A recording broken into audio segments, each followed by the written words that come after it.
প্রায় 10 বছর পর জেল থেকে বের হয়ে আজ বাড়িতে পা রাখলাম। সেই 16 বছর বয়সে আপন দুলাভাইকে খুন করার অপরাধে জেলে গিয়েছিলাম। বাড়ির সামনে আসতেই একদম অবাক হয়ে গেছি। পুরো বাড়িতে সাজানো আছে বিভিন্ন রকমের বাতি আর ফুল দিয়ে। গেটে সাজানো দেখে বুঝলাম বড় কোনো অনুষ্ঠান আছে, কিন্তু কিসের অনুষ্ঠান? আপু তো 2 দিন আগে আমার সাথে দেখা করেছিল, তাহলে সেদিন সে কেন বলেনি আমাকে এই কথা? ভেতরে যাবো কি না ভাবছিলাম, গেটের সামনে দাঁড়িয়েই তখন পিছন থেকে কেউ একজন আমাকে ধাক্কা দিল। কি মশাই, কি চাই এখানে? 14 থেকে 16 বছরের একটা যুবক ছেলে বলল কথাটা। আজ এখানে কিসের অনুষ্ঠান? আমার ছোট খালামণি নিহার বিয়ে। ছেলেটার মুখে এমন নিউজ শুনে আমি তো অবাক হয়ে গেলাম। তা আপনি কে, আর এখানে কি চান? আমাকে তুমি চিনবে না। তোমার খালামণিকে গিয়ে বলো তার কলিজার চারা পেয়েছে। মানে কি? যা বলছি তাই করো। আম্মু, আম্মু, রানা ভাই। বলেই চিৎকার করতে করতে বাড়ির ভিতর গেল। মিনিট খানিক পর পরিবারের সবাই এখানে হাজির, শুধু ছেলেটার খালামণি ছাড়া। বাড়ির কর্তা মানে আমার বাবা রায়হান সাহেব আমাকে দেখতেই রেগে বলে উঠলেন, এখানে কি চাই? তোমাদের দেখতে এসেছি বাবা। আপনি কে? আপনাকে তো আমি চিনলাম না। আমি পরিবারের সন্তান। এই পরিবারের সন্তান আজ থেকে 10 বছর আগে মারা গেছে। আম্মুর মুখে এত বড় কথা শুনে আমার চোখের বাদ যেন আর মানছে না। তোমাদের সবার মনে আমার জন্য এখন অনেক রাগ জমে আছে। রাগ তো তার উপর করা যায় যে বেঁচে আছে, মরা মানুষের উপর আবার কিসের রাগ? কথাটা বললেন আমার বড় আপু নীলা। আপনি এখন এখান থেকে যেতে পারেন, বরযাত্রী আসার সময় হয়ে গেছে। ওরা এখানে আপনার মতো খুনিকে দেখলে বিয়ে ভেঙে দিবে। জি অবশ্যই চলে যাব। তার আগে আমি আমার কলেজের টুকরোর সাথে একবার দেখা করতে চাই। কার সাথে? নিহার সাথে দেখা করতে চাই। সে এখন দেখা করতে পারবে না। আপনি এখান থেকে ভালোই ভালো যাবেন, নাকি আমি লোক ডাকবো? ডাকতে হবে না, আমি নিজে চলে যাচ্ছি। বলে চোখের জল মুছতে মুছতে বাড়ি থেকে বের হতে লাগলাম। বাড়ির গেট পেরিয়ে যেতেই নিহা আসলো সেখানে। আম্মু, কে আসছিল? জানি না কে আসছিল। লুকিয়ে চোখের জলটা মুছে বললেন, কে আসছিল আপু? শুনলি না আম্মু কি বলল? আমরা কেউ জানি না কে আসছিল। নিহা সবাইকে জিজ্ঞাসা করলো, কেউ উত্তর দিল না। তখন শেষমেশ নীলাপুর ছেলে অনিকে জিজ্ঞেস করলো, কথা শুনে বুঝতে পারলাম সে যেই হোক না কেন এই বাড়ির কোনো সদস্য। তোকে কি কিছু বলেছিল? প্রথমে আমি যখন তাকে গেটের সামনে দেখি তখন বলেছিল তোমাকে গিয়ে বলতে তোমার কলিজা আজ জেল থেকে ছাড়া পেয়েছে। নিহা চোখ টলমল জল ছাড়া মুখে হালকা হাসি নিয়ে ছোট করে বলল, ভাই? আম্মু, নানা ভাই, নানু সবাই মিলে তাকে তাড়িয়ে দিল। কেন?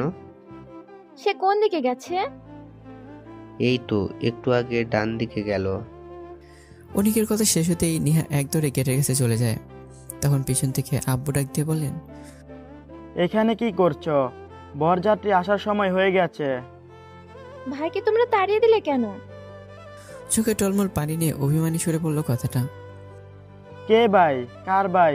তুমি জানো না তোমার ভাই আজ থেকে 10 বছর আগেই মারা গেছে। মারা গেছে। তোমাদের জন্য হতে পারে, কিন্তু আমার জন্য আমার ভাই এখনো বেঁচে আছে। নিহার মুখে এমন কথা শুনে আব্বু তার কাছে এসে কষে একটা থাপ্পড় বসিয়ে দিল। বেশ তর্ক শিখে গেছিস, চুপচাপ রুমে গিয়ে এখনই রেডি হ, একটু পরে বরযাত্রী আসবে। আমি কবুল বলার সময় আমার ভাই আমার সামনে না থাকলে কবুলের 10 সেকেন্ডের পর আমি বিষ খাবো। এখন আমি জানি না তোমরা কিভাবে আমার ভাইকে আমার সামনে নিয়ে আসবে। বলে গাল ফুলে চলে যায় নিহা সেখান থেকে। সোজা নিজের রুমে গিয়ে দরজা লাগিয়ে দিল। এদিকে আমি হাঁটছিলাম নতুন কোনো ঠিকানার উদ্দেশ্যে। ফুটপাথ দিয়ে হাঁটতে হাঁটতে শহরের মধ্যবিন্দুতে একটা বেঞ্চে এসে বসলাম। তখন কয়েকটা গাড়ি এসে আমার সামনে থামলো। দেখে মনে হচ্ছে এটা কোনো বিয়ের বাড়িতে যাবে মনে হয়, কিন্তু এখানে সে কেন থামলো? তখন দেখি একটা গাড়ি টায়ার পাঞ্চার হয়েছে। যে গাড়িটা নষ্ট হয়েছে সেটাকে দেখে সব গাড়ি চলে গেল। ড্রাইভার টায়ার চেঞ্জ করছিল। খুব গরম হয়েছিল, তাই গাড়িতে থাকা সবাই বের হয়ে গেছে। প্রায় 10 থেকে 12 জন, তাদের মধ্যে মেয়েদের সংখ্যা বেশি। আমি একসাথে এতগুলো মেয়েদের দেখে সেখান থেকে উঠে গেলাম। ফুটপাতে আরও মানুষজন হাঁটছিল, সবার ভিড়ে কাটিয়ে যাওয়ার সময় অনিশে শর্তে একটা মেয়ের বুকের সাথে আমার হাতটা লেগে গেল। সরি। বেয়াদবের বাচ্চা, গালি দিলেন কেন? লুচ্ছামি করছিস, তার উপরে গলাবাজি। দাঁড়া, দেখাচ্ছি মজা। বলে চিৎকার চেঁচামেচি করে মেয়েটা সেখান থেকে অনেকগুলো মানুষের ভিড়ও জড়ো হলো। এদের মতো লুচ্চাদের জন্য আজ মেয়েরা স্বাধীনভাবে চলাফেরা করতে পারে না। আমি দেখি নাই, সরি বললাম তো। প্রথমে ইচ্ছা করে আমার সাথে লুচ্ছামি করছে, আবার এখন আপনাদের দেখে সরি বলছে। আপনারাই বলুন, এর কি করা যায়? তখন ভিড় থেকে একটা লোক এসে বলল, মারো শালা বদমাইশ বেটাকে। লোকটার কথা শুনতেই আমার কথা কেউ কানে না নিয়ে ঝাঁপিয়ে পড়লো সবাই আমার উপর। কারো ঘষি আর কারো লাথি খেয়ে পড়ে গেলাম মাটিতে। সবাই মিলে আমাকে গণধোলাই দিল প্রায় 10 মিনিট। আমাকে আধবড়া বানিয়ে সবাই চলে গেল। রক্তাক্ত অবস্থায় পড়ে রইলাম আমি মাঝ রাস্তায়। এদিকে মেয়েটার গাড়ি ঠিক হতে এসে চলে যায়। যতক্ষণ জ্ঞান ছিল দেখলাম একটা বিশাল ট্রাক খুব দ্রুত গতিতে আমার দিকে এগিয়ে আসছে। শরীরে একটু শক্তি নেই সেখান থেকে সরে যাওয়ার জন্য। মনে হচ্ছিল আমার সমস্ত শরীর রক্ত করে ধরে রেখেছে মৃত্যুর ফেরেশতারা। কিছু সময়ের জন্য মনে করতে লাগলাম আমার অতীতটা, কলেজের সাথে কাটানো দিনগুলোর কথা বড্ড বেশি মনে পড়ছিল। ফ্ল্যাশব্যাক। চলুন তাহলে আপনাদেরকেও শুনিয়ে নিয়ে আসি কি ঘটেছিল আমার জীবনে। বাড়িটা মাথায় তুলে নিবি নাকি তোরা দুজন মিলে? কোথায় আর তুলে নিলাম, বাড়ি তো বাড়ির জায়গায় আছে। আচ্ছা, আমার পরিবার আমার পরিচয়টা না একটু দিয়ে আসি চলেন। আমার বড় বোনের নাম নীলা, আর তার নাম অনুসারে আমার নাম রাখা হয়েছে নিহান, আর আমার নাম অনুসারে আমার কলিজাটার নাম রাখা হয়েছে নিহা। নীলা আপু আমার থেকে 8-10 বছরের বড়। এদিকে আমি আর নিহা যমজ, কেউ কারো ছোট বা বড়ও নেই। সে কখনো আমাকে ভাই বলে, আবার কখনো নাম ধরেও ডাকে। আমিও কখনো তাকে আপু বলি, আবার কখনো নাম ধরে ডাকি। কিন্তু যতদিন জেলে ছিলাম ততদিন তাকে কলিজা বলেই ডেকেছিলাম। আমরা দুটি ভাই বোন সব দুঃখের ইতিহাসটা একমাত্র এই জেলের 4 দেয়াল আর লোহার শিকলগুলো জানে। অনেক হলো তো কথা, এখন ফিরি কল্পনায় বা অতীতে। আপু, আজ স্কুলে যাবি না? না ভাই, যাবো না। কেন? তোকে বলবো না। তাহলে তোর কোন জামাইকে বলবি পেতনি? ওই টিকটিকির নাতি। কি বললি? যা শুনলি তাই বললাম। গেদুনির জামাই। বাদরের বউ। কুত্তা। এই তোরা কি শুরু করলি? দেখো আম্মু, তোমার ছেলে আমাকে কি সব বলছে। আমি জানি না বাপু, তুই তোর আব্বুর কাছে বলিস।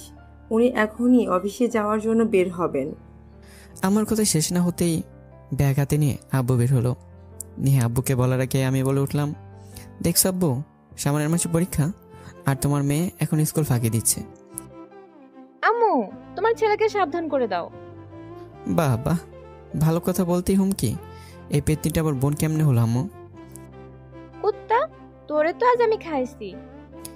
একটু আসতে বললো যাতে আব্বু না শুনতে পায়।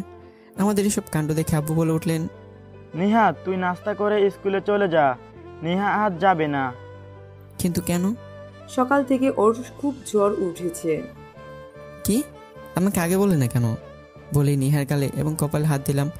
মা, এ তো দেখছি গা জ্বরে পুড়ে যাচ্ছে। ওষুধ খেয়েছিস কি? বাসায় ওষুধ ফুরিয়ে গেছে, আব্বু অফিস থেকে আসার সময় নিয়ে আসবে।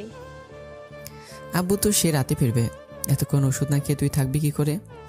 এদিকে আব্বুকে নাস্তার টেবিলে নাস্তা দিয়ে আম্মু হাসছিলেন আর বলছিলেন, এই তো একটু আগে দুজনের মাঝে কি তুমুল ঝগড়া হচ্ছিল, নিহার জ্বরের কথা শুনতেই সব শেষ হয়ে গেল। তাদের ভাই বোনের ভালোবাসা দেখলে মাঝে মাঝে আমার নিজেরও হিংসা লাগে। তোমার আবার হিংসা লাগবে কেন?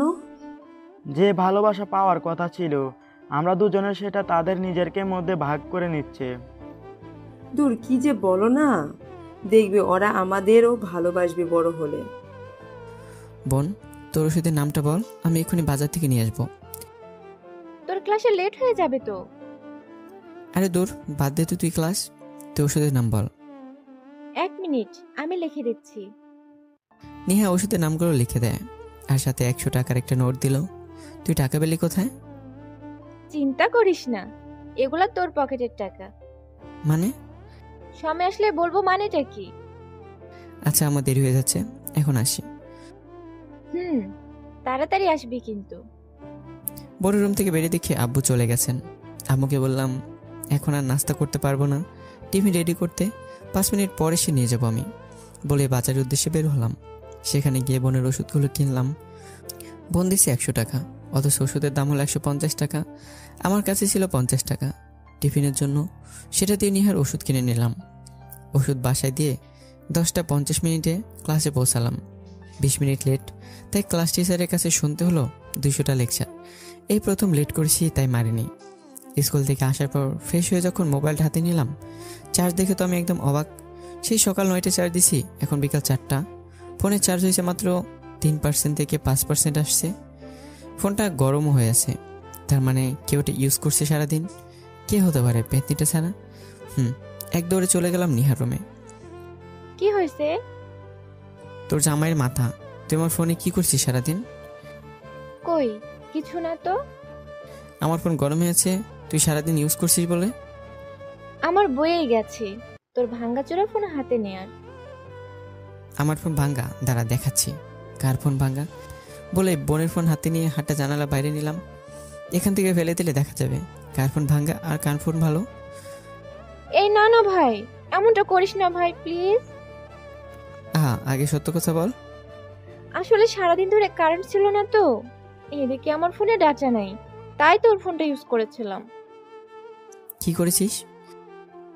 তেমন কিছু না, ইউটিউবে ভিডিও দেখছিলাম আর ফেসবুকে কয়েকটা মেয়ের সাথে কথা বলেছি। আমার ফোনে তোর অ্যাকাউন্ট লগ ইন করতে গিয়ে বলছে। আমার অ্যাকাউন্ট লগ ইন করি নাই, তোর অ্যাকাউন্ট দিয়ে কথা বলেছি। নিশ্চিত তুই আমার জন্য বড়সড় কোনো বাস রেডি করছিস? আচ্ছা, কার সাথে কথা বলেছিস? বেশি না, 10টা মেয়েকে টেক্সট দিছি। কি টেক্সট দিছিস? আই লাভ ইউ বলে। নিহার কথা শুনতেই আমার চোখ দুটো বড় বড় হয়ে গেল। কত্তি ভেতনি, এটা তুই কি করলি? আমি তোর জন্য ক্লাস মিস দিয়ে ওষুধ এনে দিলাম, আর তুই কিনা আমাকে এত বড় বাস দিলি? আহারে, আমার ভাই দেখে উল্টা বুঝলো। আমি তো তোকে বাস দেইনি, তোর কাজটা সোজা করে দিলাম। তুই যে ভিতর ডিম, একটা মেয়েকেও প্রপোজ করতে পারলি না এখনো। আচ্ছা, কাদের টেক্সট দিয়েছিস? আমার সবগুলা বান্ধবীদের।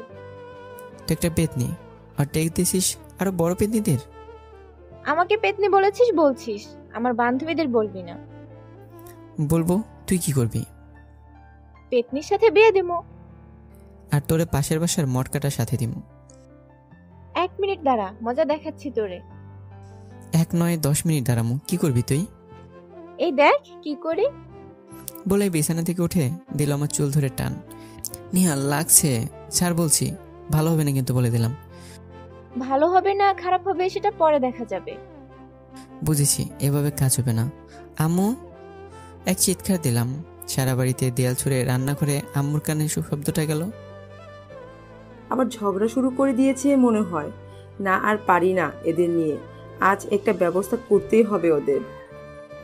বলতে বলতে রান্নাঘর থেকে আম্মু রুমে আসলেন। ততক্ষণে দুজনে চুল ধরে টানটানি শুরু করে দিচ্ছি। আম্মু এসে ধমক দিতেই আমি ছেড়ে দিলাম নিহাকে। এসব কি শুরু করেছিস তোরা? আমি নয়, তোমার মেয়ে শুরু করেছে। বাদরের বাচ্চা, চুপ থাক। আম্মু, আমার খুব মাথা ব্যথা করছে। দেখো, তোমার ছেলে আমার সব চুল ছিঁড়ে ফেলছে। ওর সাথে লাগতে কি বলেছে? আমি লাগি নাই, ও আমার সাথে লাগছে। না আম্মু, ও মিথ্যা বলছে, আমি লাগি নাই। তুই মিথ্যা বলছিস। দেখে নেব তোকে। আমিও দেখে নিব। এই ফিতার এপাশে আসলে খবর আছে বলে এই ঘরের মাঝখানে একটা ফিতা দিয়ে 2 অংশ করলাম। বাইরে? আমি বাইরে গেলে কেমনে যাবো এই ফিতার উপাসে না গেলে? সেটা আমি জানি কি। ওয়েট, দেখাচ্ছি মজা। তখন তো তেমন বয়স ছিল না, দুজনেরই প্রায় 14 থেকে 15 হবে। দুজনে এক রুমে থাকি। বিছানা 2টা, ওয়াশরুম, পড়ার টেবিল আর একটা কাপড় রাখা ক্যাবিনেট। বলতে গেলে দুজনের ঘুমানোর স্থান আলাদা, আর সবকিছু ছিল এক জায়গা। কিন্তু আজকে ঝগড়ার কারণে রুমটা 2 ভাগ হয়ে গেল। এখন বাকিগুলো ভাগ হবে মনে হয়। মজার বিষয়, রুম থেকে বের হওয়ার দরজা আমার অংশ হলেও ওয়াশরুম নিহার অংশ পড়েছে। একটু পর টেবিল থেকে অনেকগুলো বই এনে নিহা আমার বিছানার উপর ফেলে দিয়ে বলল, নিজের বই নিজেই সামাল দিয়ে এবার। ওকে, আমিও দেখাচ্ছি কিছু বলে আমার অংশে ঢাকা কেবিনটা খুলে নিহার সকল কাপড় বের করে তার অংশে ফ্লোরে ফেলে দিয়ে বললাম, নিজের কাপড় নিজে সামলা। কুত্তা কি করলি? আমার নতুন জামা ফ্লোরে ফেলে দিলি? তো তুই কি করছিলি শুনি? তুই যে আমার এতগুলো নতুন বই এত জোরে ফেলে দিলি, জানি না বই ছিঁড়ে গেছে নাকি। দাঁড়া, আমি আম্মুকে বলছি। যাই করস না কেন, কিন্তু ওই ফিতারে পার আসলে খবর আছে। কিসের ফিতা? আচ্ছা, আজ থেকে তোর সাথে আমার কোনো সম্পর্ক নাই। তোর অংশে তুই থাকবি, আমার অংশে আমি। ওকে, ওয়াশরুমের চাবিটা কিন্তু আমার হাতে। রাতে দেখবো তুই কি করস। তোর মতো খবিস না। আমি যে রাতে বারবার ওয়াশরুমে যাবো, আমার তো চিন্তা হচ্ছে এখন তুই কেমনে বের হবি। এভাবে বলেই নিহা ফিতার কাছে আসলো। তার ফিতাটা একটু সরিয়ে দিয়ে দরজার কাছে নিল। এখন পারবো তো বের হতে? আমি সরিয়ে দিতে নিলে তার পারবি না। Wait 1 minute. ফিতাটা একটু সরিয়ে দিলে তুই ওয়াশরুমে যেতে পারবি, আর আমি বাইরে। মানলাম, কিন্তু তোর মতো একটা পেতনির সাথে থাকতে হলে চুক্তি বানাতেই হবে। রাতে বানবো। বিকেলে ছাদে বসেছিলাম, তখন নিহা আসলো। এই শোন, হুম একটু বাজারে যেতে পারবি? আমার কি কোনো কাজ নেই মনে হয়? দেখ তো, তোকে বলার চেয়ে গোলের একটা কুত্তাকে বললে অনেক ভালো হতো। যা গিয়ে তোর জামাই গলির কুত্তারে বল। আমি কিন্তু এখন ঝগড়া করতে চাই না। আমি কি বলছি তোরে, আমার সাথে কথা বলতে এখানে? আল্লাহ, কেন যে এই পাগলটার সাথে কথা বলতে গেলাম। ওয়েট, এখন একটু বাস্তবে ফিরে চলেন। কোথায় আছি এখন একটু জানাই আপনাদের। আসলে আমি হসপিটালে এক বেডে পড়ে আছি।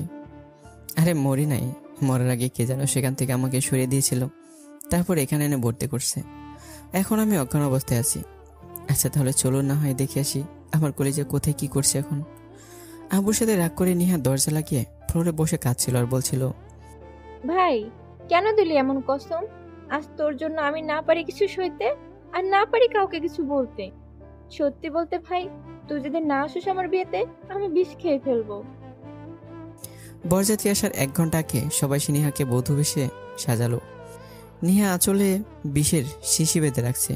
কবুল পড়ার পর সামনে ভাইকে না দেখতে পেলে সে একডোকে সব গেলে নেবে। সবাই যেখানে ব্যস্ত আনন্দে, সেখানে নিহা ব্যস্ত কল্পনায় তার অতীত নিয়ে, যেখানে কেটেছিল তার কলিজের সাথে দিনগুলো। আগে আমি জবনে ছিল নিহান, আর এখন থেকে কল্পনায় শেষ অবধি আমি জবনে থাকবো নিহা। আল্লাহ, কেন যে এই পাগলের সাথে কথা বলতে গেলাম বলে নিহানের থেকে একটু দূরে এসে দাঁড়ালাম। মন খুলে ভাইকে বলতে পারছি না কথাটা। বললে অবশ্য না করবে না, কিন্তু বোন হয়ে এমন একটা কথা কেমনে বলি তাকে? এদিকে আজ স্কুলেও গেলাম না। যদি যেতাম তাহলে না হয় ফার্মেসি থেকে একটা নিয়ে আসতাম। দেখ তো, ভালো লাগে না, একবার লজ্জা ভেঙে বলেই ফেলি। সে তো দূরের কেউ না, আমার আপন ভাই। এসব ভাবতে ভাবতে নিহান বলে ডাক দিয়ে ওইদিকে তাকিয়ে দেখি সে দেয়ালের পিছনে লুকিয়ে আছে। তার লুকানো দেখে আমি নিচের দিকে তাকালাম। সেখানে তাকাতেই তো অবাক, পাশের বাসার মোটু ছেলেটা আমার দিকে তাকিয়ে আছে। আমি তাকাতেই বলে উঠলো, এসব কাগজ দিয়ে ঢিল মেরে কি বোঝাতে চাও? যা বলার ডাইরেক্ট বলতে পারো। কি? আমি কই মারলাম ঢিল আপনাকে? ভাব নিয়েন না, আপনার মতো অনেক মেয়ে আমাদের লাইনে পড়েছে, সো যা বলার সোজাসুজি বলবেন। বলে আমাকে কোনো কথা বলার সুযোগ না দিয়ে ছেলেটা সেখান থেকে চলে গেল। এমনিতেই শরীর খারাপ, তারপরে এই ব্যাটার কথাগুলো মাথা খারাপ হয়ে গেল। আমি জানি এই কাজটা কে করছে, তাই কিছু না বলে সোজা নিহানের কাছে গেলাম। সে দাঁড়াতে ঠাস করে একটা চর বসিয়ে দিলাম তার গালে। রাস্তার ছেলেদের কাছে নিজের বোনকে বেজ্জত করে খুশি কি? তুই যে তোর বান্ধবীর কাছে আমাকে ছোট করলি তখন কি? তাই বলে এইভাবে একটা ছেলের কাছে আমাকে অপমানিত করলি? বলে রাখতে রাখতে সেখান থেকে চলে এলাম। সেদিন বিকেল পেরিয়ে সন্ধ্যা ঘনিয়ে রাত হয়ে এলো। দুজন দুজনের সাথে কোনো কথা বললি নাই। খাবার টেবিলেও দুজনের দূরত্ব বেড়ে গেল। মন খারাপ করে দুজনে খাবার নিয়ে ব্যস্ত। সবার নীরবতা ভেঙে আব্বু বলে উঠলেন, আগামী সপ্তাহ থেকে নিহাত এখানে থাকবি না। কথাটা শুনতে আমার হাত থেকে ভাতের লোকমা পড়ে গেল। কোথায় থাকবো আব্বু? তোর আম্মুর কাছ থেকে আমি সব শুনেছি। তোরা সারাদিন ঝগড়া করস, তাই তোদের আলাদা করে দিব। নিহা বাড়ি থেকে পড়ালেখা করবে, আর তুই মেসে থাকবি। আব্বুর কথায় যতটা না অবাক হয়েছিলাম, আমি তার চেয়ে বেশি অবাক হয়ে গেলাম নিহানের এই একটা শব্দ শুনে। আসলে সে কি পারবে থাকতে ওখানে, নাকি রাগের মাথায় বলছে এসব?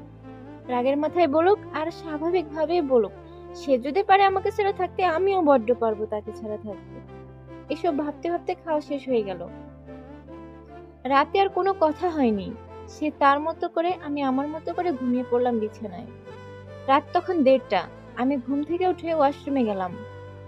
হয়েছেটা কি আসলে আপনারা একটু একটু বুঝতেছেন হয়তো। ওই যে মেয়েদের মাসিক হয় না, তাই হয়েছে। মাসিকের ব্যথা যে কিরকম তা একজন মেয়ে ভালো জানে। সারা রাত ঘুমানো যায় না ঠিক মতো, পেটের ব্যথার কারণে। হ্যাঁ, এটাই হয়েছিল আমার সাথে। মনে হচ্ছিল যেন পেটের প্রত্যেকটা রগ এক জায়গায় এসে জমা হয়ে আছে। না পারছি চিৎকার করে কান্না করতে, আর না পারছি সইতে। চোখের জল ফেলছিলাম আর লুকিয়ে ফুপিয়ে ফুপিয়ে কাঁদছিলাম। আমার কান্নার শব্দ পেয়ে পাশের বিছানায় শুয়ে থাকা নিহান বলে উঠল, এই পেতনি, কি সব শুরু করলি? এত রাতে কাঁদছিস কেন? শান্তিতে একটু ঘুমোতে দিবি না মনে হয়? ভাইয়ের মুখে এমন কথা শুনে নিজের মুখটা চেপে ধরলাম, যাতে সে আর আমার কান্নার আওয়াজ শুনতে না পায়। হয়তো ভাই আমার উপর বেশি অভিমান করেছে, তাই আমার কান্নার শব্দ শুনেও আমার পাশে এসে আমাকে জিজ্ঞেস করলো না, জানতেও চাইলো না আমার কেন কান্না করছি আমি। অসহ্য ব্যথা নিয়ে কোনো রকমে রাতটা কাটালাম। পরের দিন স্কুলে যেতে আমার সব বান্ধবী আমার কাছে বিচার দিতে লাগলো। এই, তোর ভাইয়া তো বেয়াদব কেন? আমি কি জানোস কি বলেছে মেসেঞ্জারে? আমাকে তো ডাইরেক্ট প্রপোজ করে ফেলছে। একের পর এক প্রশ্ন করেই যাচ্ছে।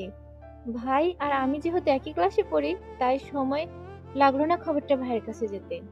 ক্লাসের সবাই জেনে গেছে যে আমার ভাই একসাথে 10টা মেয়েকে প্রপোজ করেছে।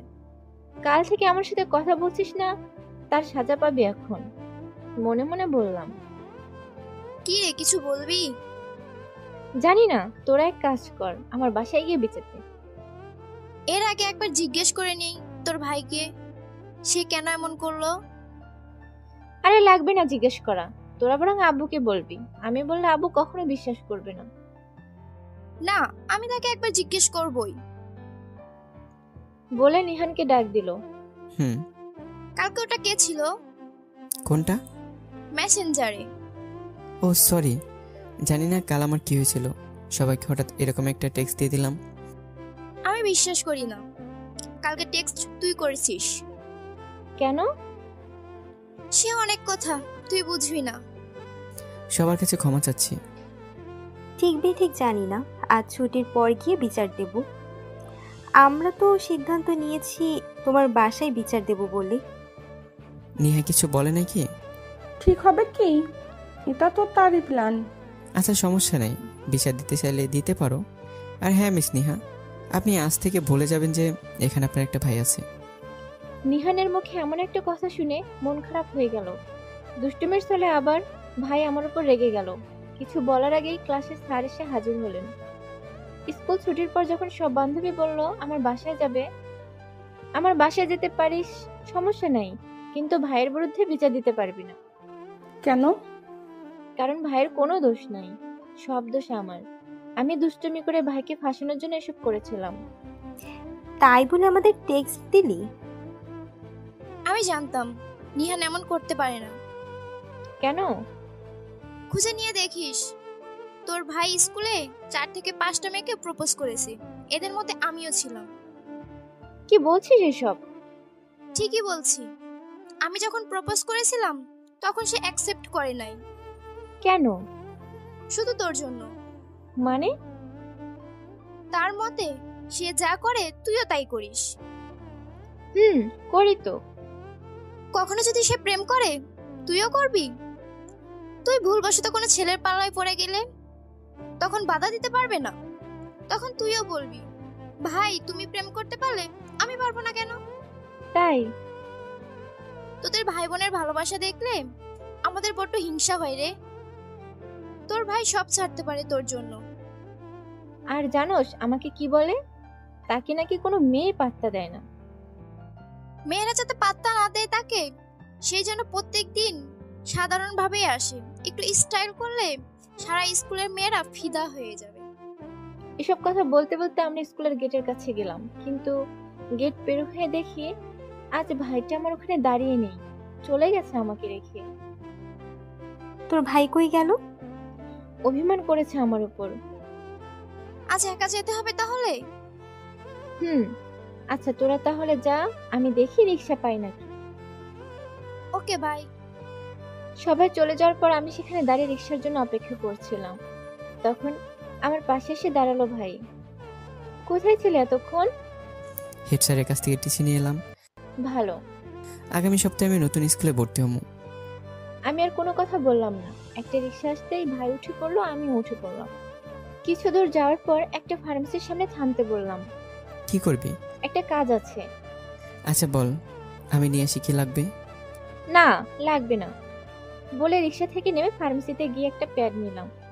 ভাই রিক্সায় বসে দেখতেছে আর হয়তো ভাবতেছে কালকে রাতে আমি এজন্যই কান্না করেছিলাম।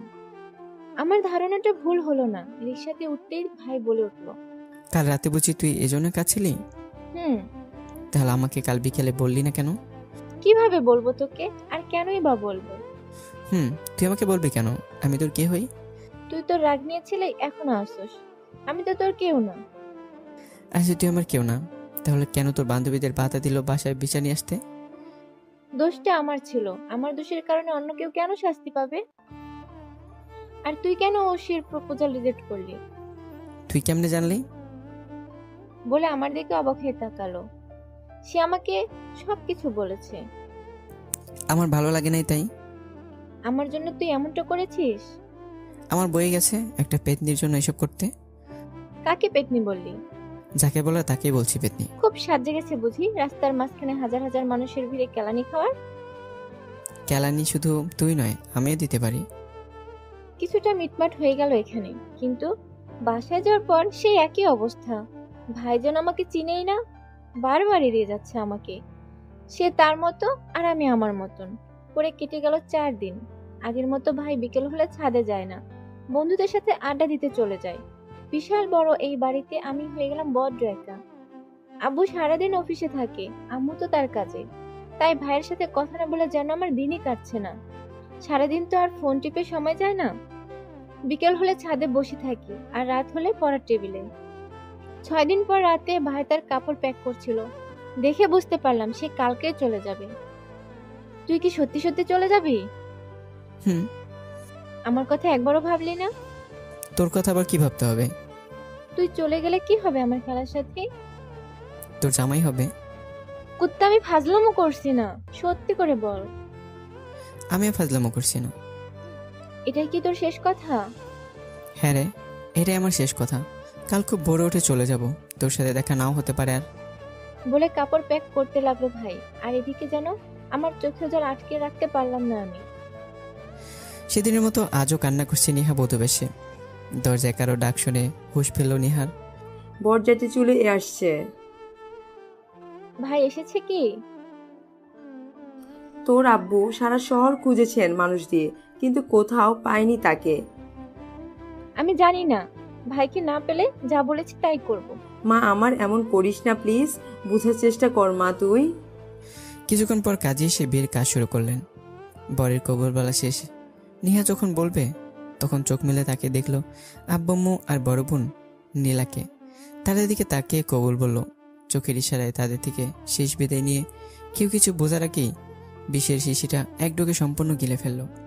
সবার মুখে শোনা যাচ্ছিল একটাই শব্দ, হায় হায়, এ কি করলো মেয়েটা, এ কি করলো। পুরো বাড়িতে কান্নার রোল পড়ে গেছে। কয়েকজন লোক মিলে তাড়াতাড়ি তাকে নিয়ে হসপিটালে গেল। অনেকের মুখে অনেককে বলতেছে প্রেমিকের জন্য, আবার কেউ বলছে এই বিয়েতে তার মতই ছিল না। সবার ধারণাটা ছিল ভুল। সে বিষ খায়নি প্রেমিকের জন্য, তার ভাইয়ের জন্য খেয়েছে। নতুন একটা ইতিহাস গড়ে তুলল নিহা ভাইয়ের জন্য বিষ খেয়ে।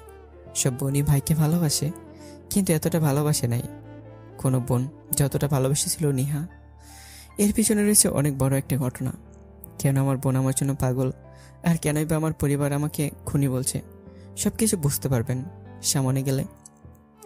এবার চলুন না আমার কাছে একটু আসি, মানে আমি কোথায় কি করছি এখন একটু জানিয়ে দিই। হসপিটালের বেডে জ্ঞান ফিরতেই দেখলাম একজন নার্স আমার স্যালাইন খুলে দিল আর বলল, আপনি এখন পুরোপুরি সুস্থ, চাইলে যেতে পারেন। আমার বিল কত এসেছে? সব মিলিয়ে 4000। এখন তো আমার কাছে 1 টাকাও নেই। আপনার বিলটা দেয়া হয়ে গেছে। কে দিল? ডক্টর ঐশী। ঐশী? সে এখন কোথায়? 3য় ফ্লোরে কেবিন নাম্বার 105-এ একটা অপারেশন করতেছেন।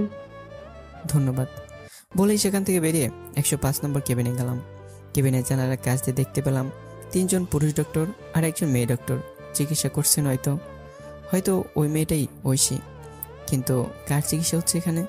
একটু সামনে যেতেই মুখটা দেখে অবাক হয়ে গেলাম আমি। আমার কলিজা ভৌতি বেশি চোখ বন্ধ করে শুয়ে আছে বেডে।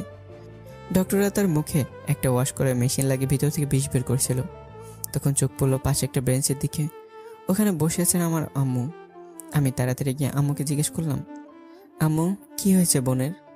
আম্মু আমার কথা শুনে মুখ তুলে কাঁদতে কাঁদতে বললেন, বাবা তোর বোন বিষ পান করেছে।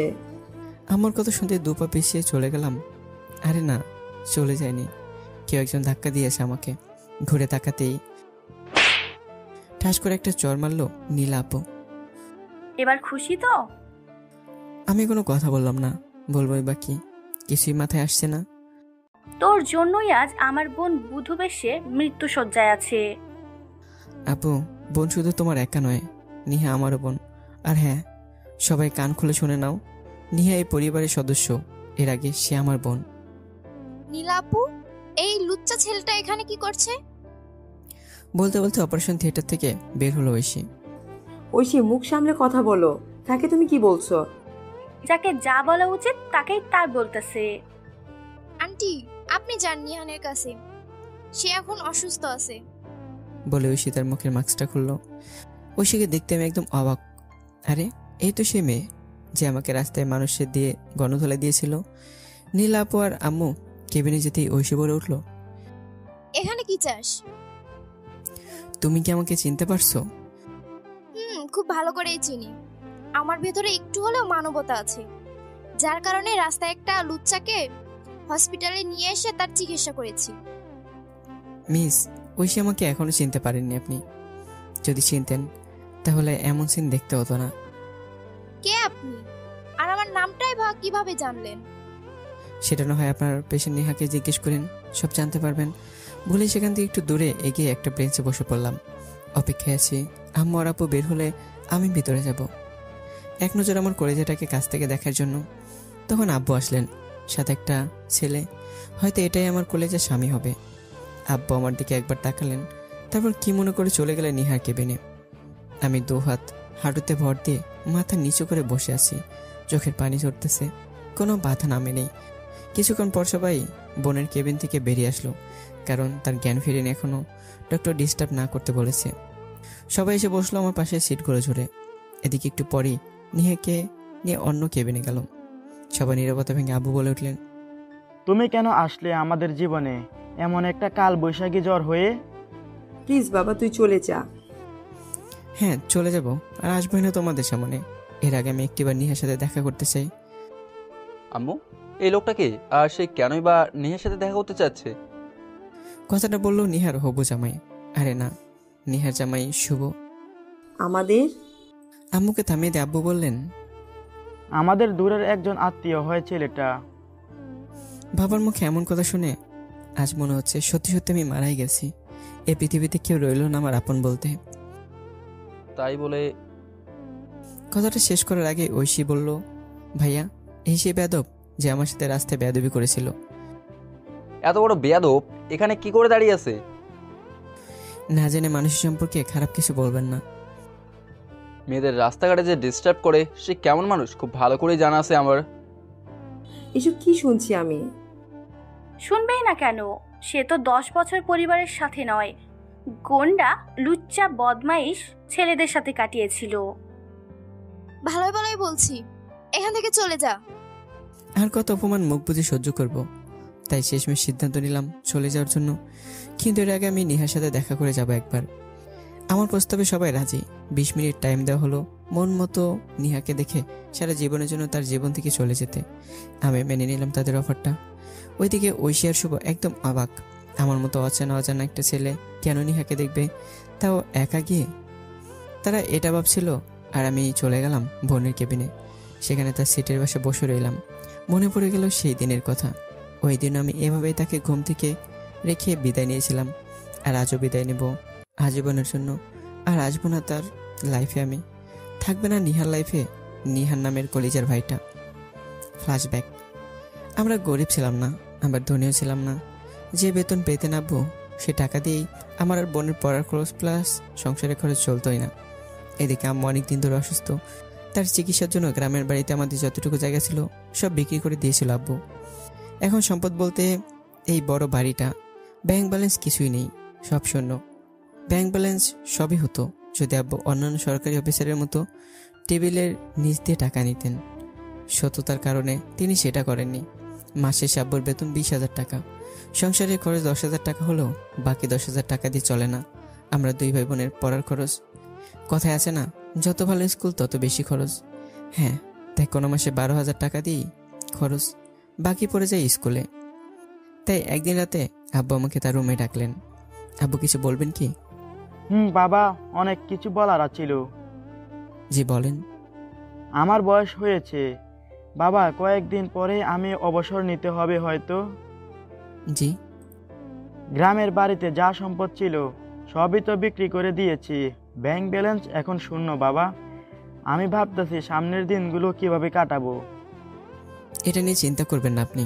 আমি মাধ্যমিক পরীক্ষা শেষ করে কোনো না কোনো কাজ শুরু করে দেব। কিন্তু এখন যে তোমাদের দুজনকে একসাথে পড়ানো আমার পক্ষে সম্ভব না বাবা।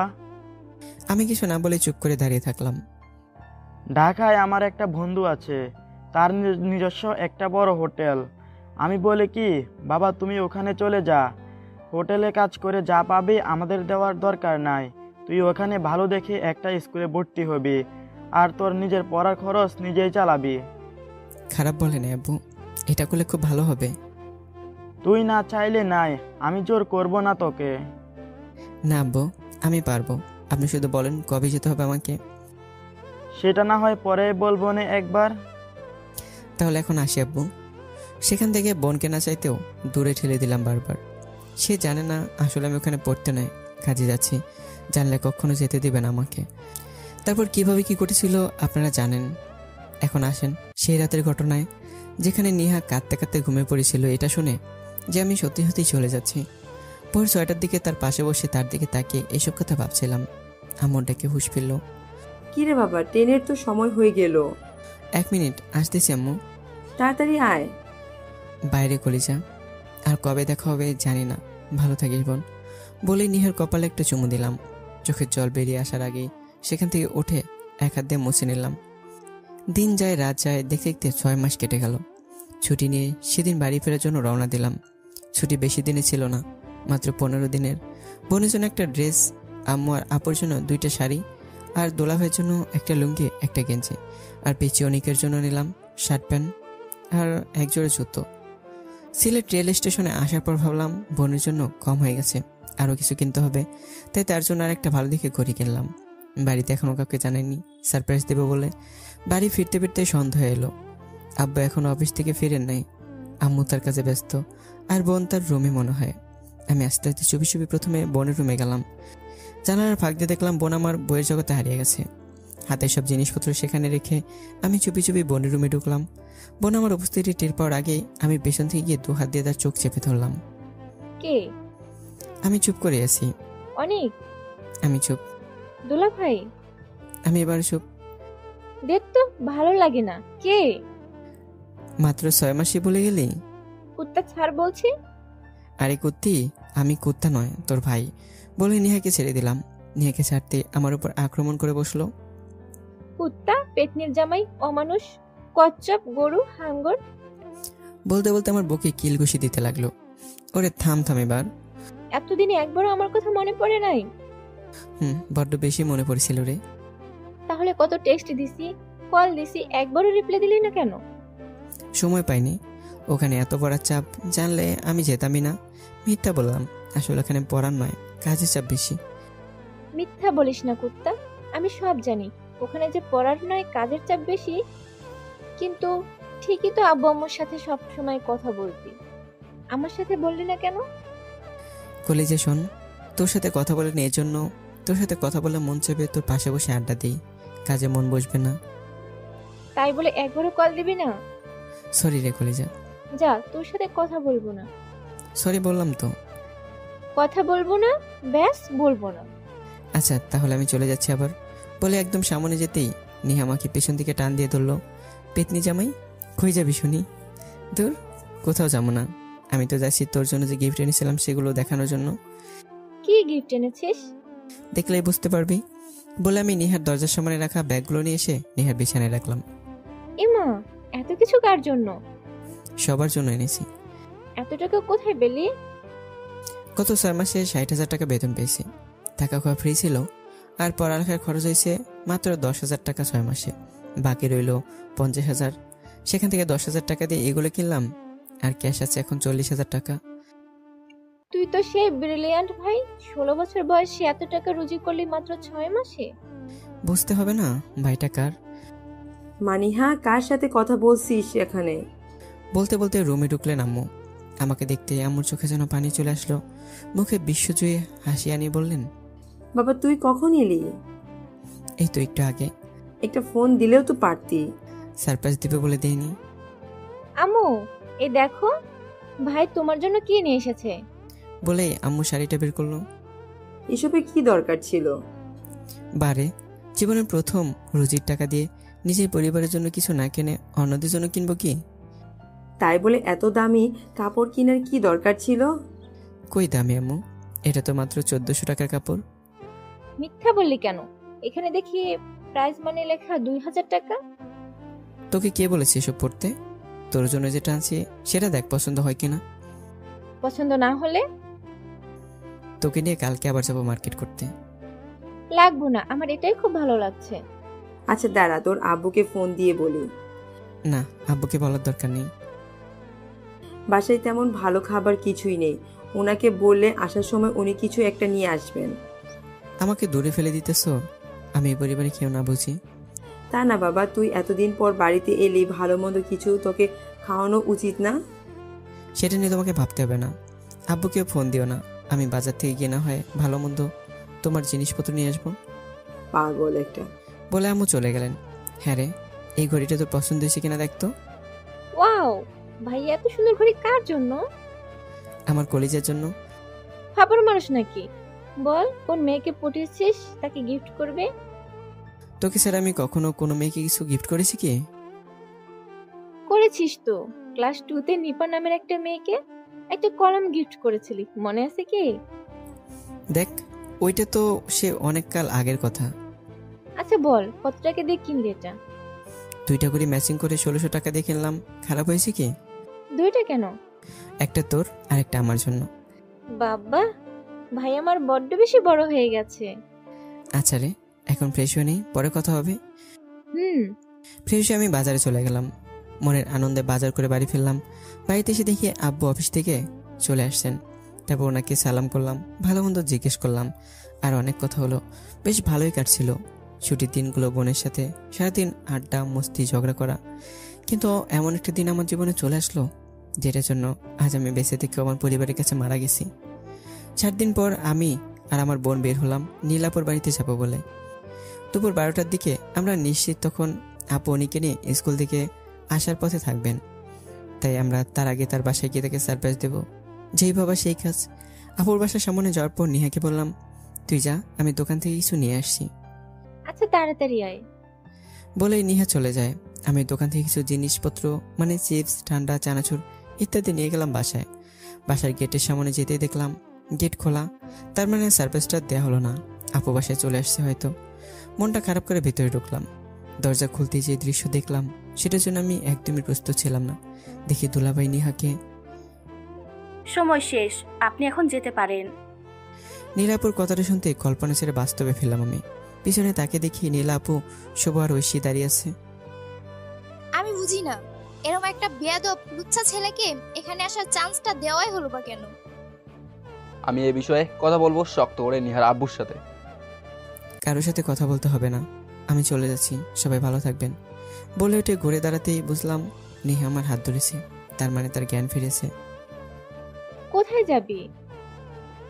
যেদিকে চোখ যায় সেদিকে চলে যাব। আচ্ছা চলে যা, এর আগে তুই তোর দেয়া কসমটা তুলে নে, আর না হয় আমাকে গলা টিপে মেরে যা।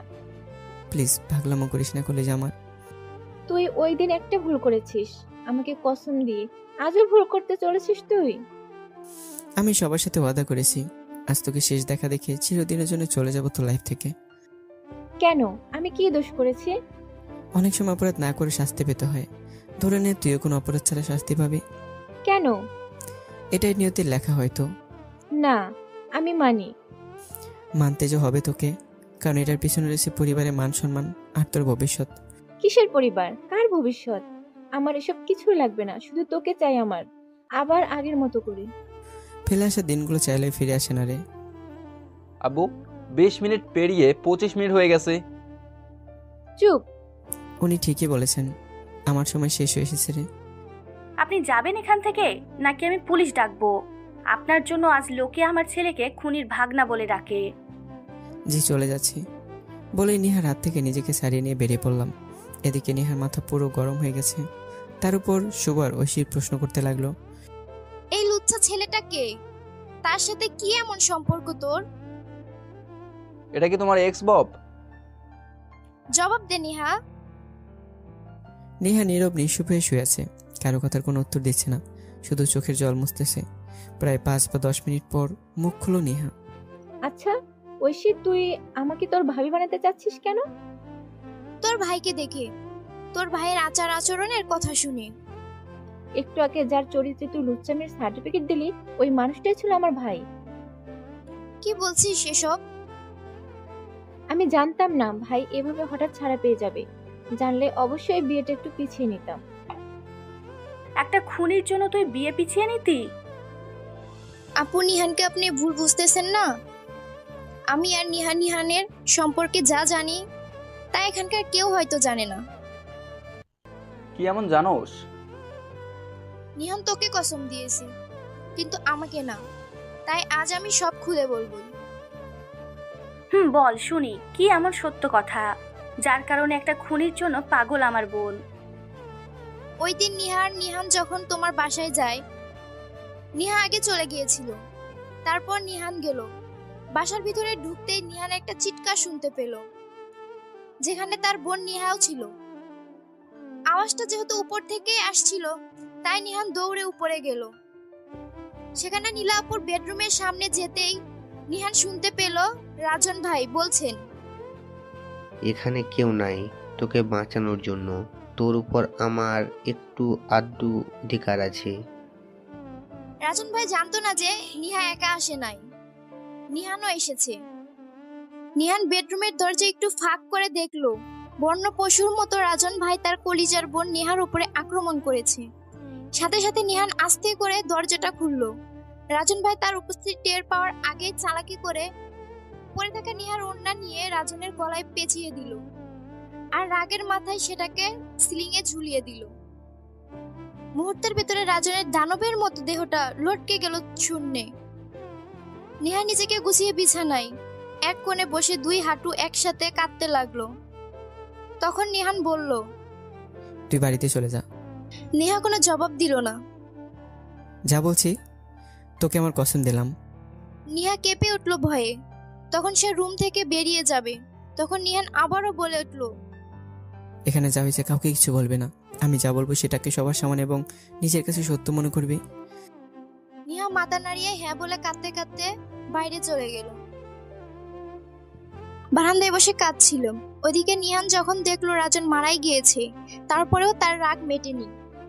ওনার এক প্রান্তে তার হাত ধরে রাখলো, আর অন্য প্রান্তে হাত দিয়ে রাজনের নাক মুখে পেটে ঘুষি মারতে লাগলো। ওদিকে নীলা আপু অনিককে নিয়ে যখন স্কুল থেকে ফিরে, তিনি দেখলেন নিহা তার বারান্দায় বসে কাঁদছে। কি রে, তুই কখন এলি আর এখানে বসে কাঁদছিস কেন? নিহা কোনো জবাব দিল না। 1-2 বার জিজ্ঞেস করার পর নীলা আপু শুনতে পেল বাসার ভিতরে জিনিসপত্র ছুঁড়ে ভেঙে চুরমার করে দিচ্ছে, আর সাথে বলছে, কুত্তার বাচ্চা তুই, এত সাহস তোর? মরতে পারিস না তুই?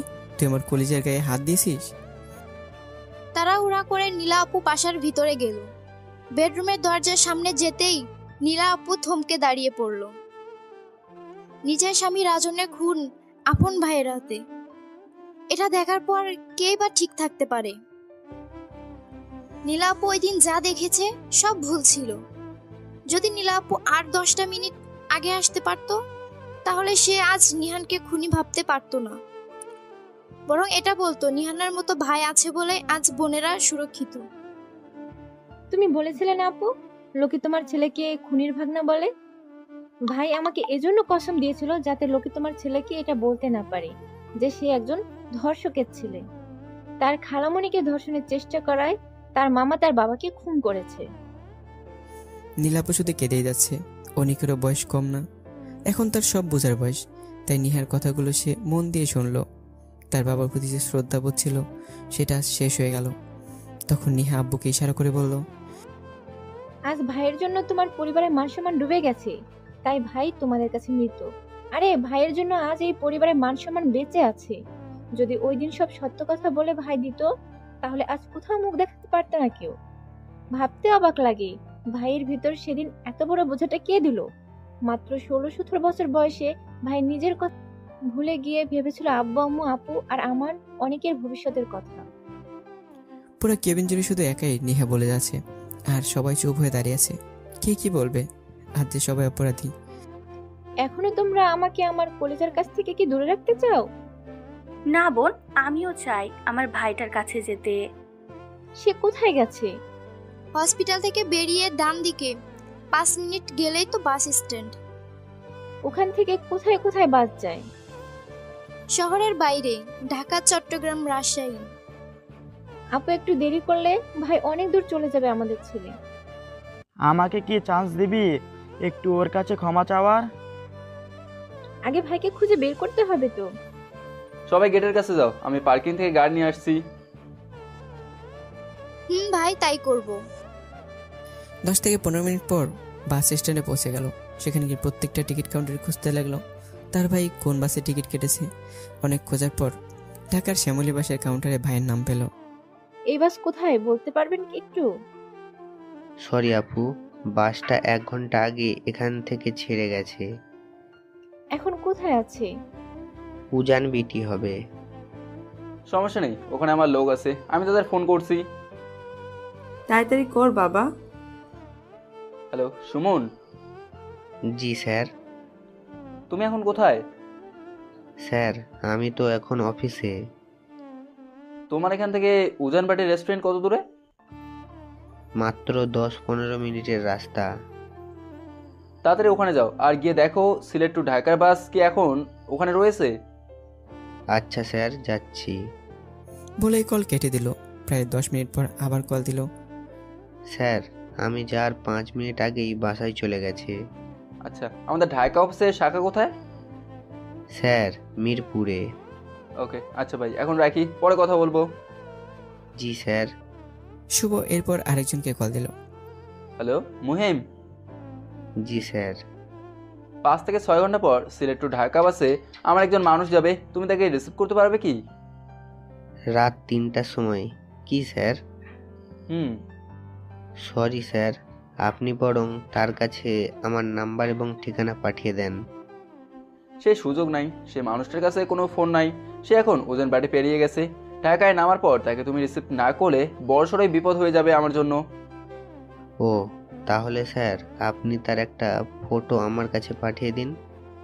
নিহা নিহানের কোনো ফটো হবে কি? ছোটবেলার আছে, কাজ হবে কি? না, ফটো নাই। তাহলে তাকে কিভাবে খুঁজবো? বাসের নাম শ্যামলী, নাম্বার 084569000, ঢাকা। লোকটার নাম নিহান, উচ্চতা 5-5.5 ফিট, দেখতে উজ্জ্বল, চেহারার অধিকারে মুখে চাপ দাঁড়িয়ে আছে। বাস থামার সাথে সাথেই তুমি বাসে উঠে তারপর নাম ধরে কয়েকবার ডাকলেই পেয়ে যাবে। কি নামে ডাকবো? নিহান, তোমার কলিজার বোন নিহা তোমার অপেক্ষায় আছে। এত সব পারবো না, খালি নিহান বলবো। আপনি ঢাকার বাস স্ট্যান্ডের সাথে কন্ট্যাক্ট করে আমাকে জানান বাস ঠিক কয়টার সময় আসবে। অবশ্যই। বলেই কল কেটে দিল। তারপর ঢাকা বাস স্ট্যান্ডে কন্ট্যাক্ট করে টাইম জেনে নিয়ে মুহিমকে জানালো। আচ্ছা চলো এখন বাড়ি যাওয়া যাক। ভাবিকে নিয়ে আমাদের বাড়ি যাবে ভাই? না, আমি ওখানে যাব না এখন। তাহলে এখন যাবি? বিয়ে তো হয়ে গেলে এখন শ্বশুরবাড়ি না গিয়ে কই যাবি?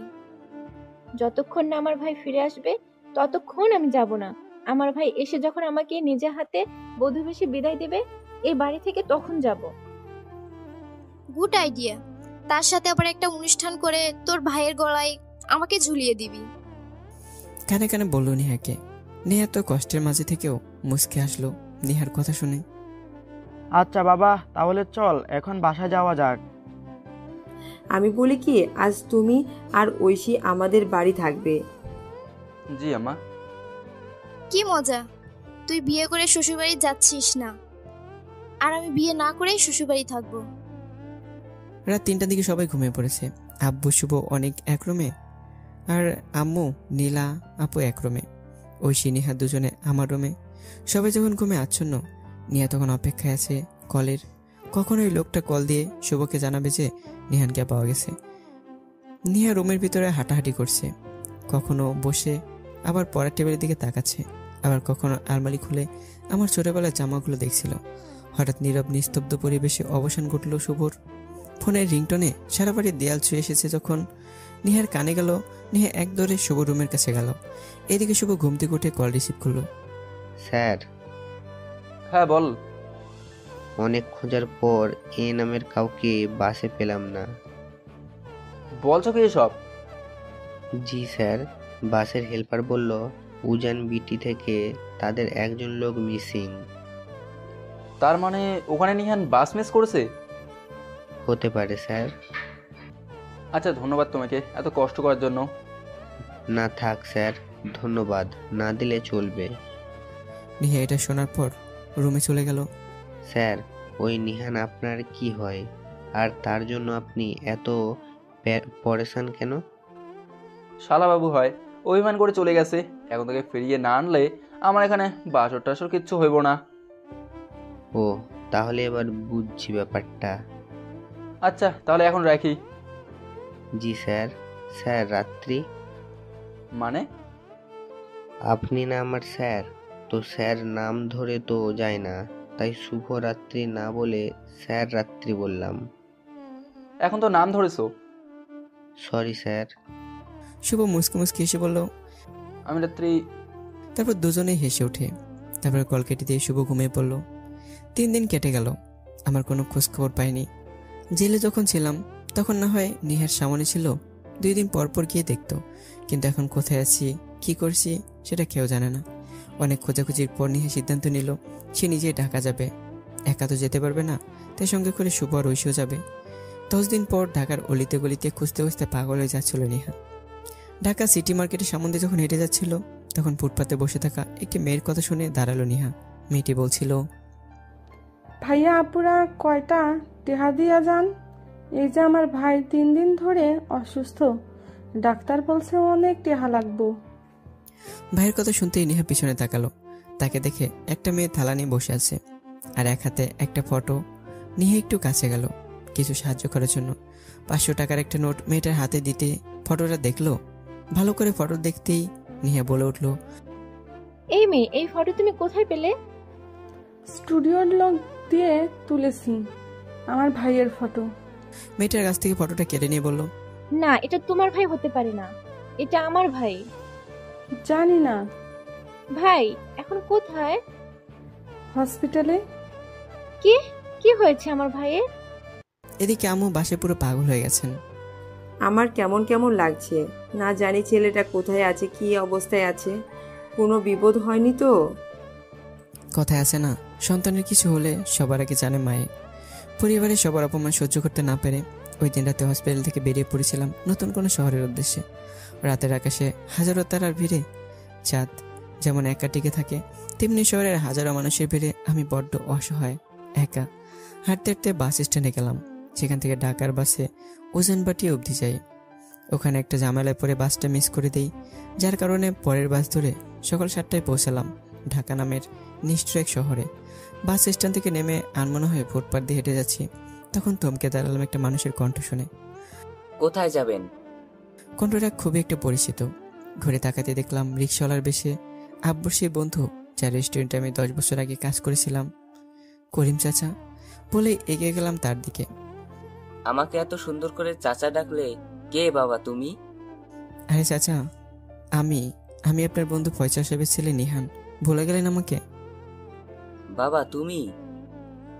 হ্যাঁ চাচা। আচ্ছা চাচা, আপনার এই অবস্থায় কেন? কি করব, খাওয়ার জন্য এই বুড়া বয়সেও রিক্সা চালাই। আপনি কেন রিক্সা চালাবেন আপনার এত ব্যাংক ব্যালেন্স থাকতে? ছিল, এখন নাই। করিম চাচার দুটি হাত ধরে বললাম, কি হয়েছে চাচা? সবই নিয়তির খেলা বাবা। একটু খুলে বলবেন কি? সম্পত্তির লোভে আমাকে খুন করে ফেলতে চায়, তাই আমি সবকিছুর মায়া ছেড়ে দিয়ে বেঁচে আছি। খারা খুন করতে চায়? আমার আদরের 3 সন্তান। বলে কেঁদে দিলেন করিম চাচা। আমি চাচাকে সান্ত্বনা দিলাম। তারপর তাকে নিয়ে তার নতুন বাড়ির বস্তিতে গেলাম। বিপদে কাঁদিতে নেই, নয়ন জলকে কালি বানিয়ে রাখবে। একদিন তুমি সে কালি দিয়ে নতুন ইতিহাস রচিত করবে। সেদিন থেকে চাচাকে বললাম, আর রিক্সা চালাতে হবে না, এখন থেকে তার পরিবারের সব দায়িত্ব আমার।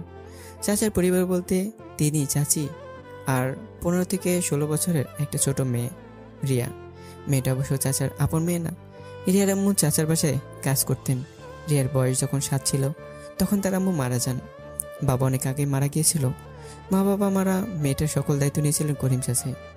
সেদিন থেকে আজও রিয়া তাদের সাথে আছে, সকল সুখে দুঃখে। জানি না কতদিন বেঁচে থাকবো, এই কয়েকদিন না হয় চাচার সাথে কাটিয়ে দিই। বিদায়বেলা চাচাকে বলে দেব আমাদের বাসায় চলে যেতে। তাই সেদিন থেকেই চাচা রিক্সা চালানো শুরু করলাম আমি।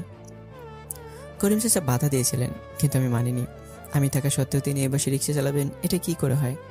দিন শেষে 1200 টাকা নিয়ে ফেললাম করিম চাচার ঘরে। চাচার হাতে 1000 টাকা তুলে দিলাম, বাকি 200 টাকা নিজের কাছে রেখে দিলাম। এদিকে রিয়ার সাথেও আমার আস্তে আস্তে বন্ধুত্ব হয়ে গেল। মেয়েটা বড্ড দুষ্টু, একদম নিহার মতো ফাজলামি করে। আচ্ছা ভাইয়া, তোমার নাম কি? নিহান। নিহান ভাইয়া, আমার একটা কাজ করে দিতে পারবে কি? কি কাজ বোন?